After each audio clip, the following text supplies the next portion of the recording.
momentálny stav celej webovej stránky je 3 butony hlavné, doteraz je spustený jeden, to je portfólio, kde vlastne definujeme hlavnú časť, čo sú members, čo sú vlastne členovia, kde ich je zatiaľ 10 otvorených. Som strašne rád, že sa v Amerike po stretnutí v Amerike v New Yorku s Miškou Čopikovou sa Miša pridala.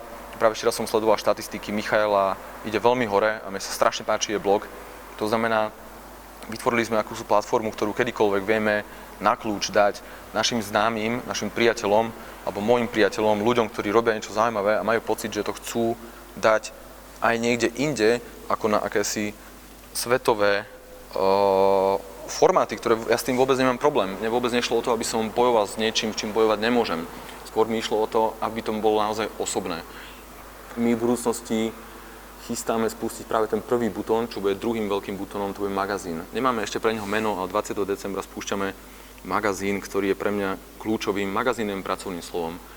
To, čo by sme chceli my z toho celého vyťažiť, je médium. Zatiaľ sa to snažíme v veľmi malom merítku v sekcii news, kde píšeme čas od času článok, kde čas od času napíšeme rozhovor. Je tam zhruba 20 kusov, ja viem, že toho veľa nie je.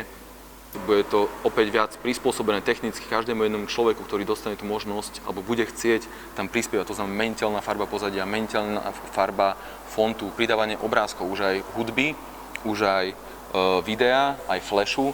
To znamená, prebereme strašne veľa funkcionality zo samotného konta, pretože samotné konto konečným dôsledkom funguje ako akýsi blog. Je tam obmedzená 780 pixelov šírka objektov a dáva si tam čo len chceš. Už momentálne obrázok, flash, video, zvuk a blog.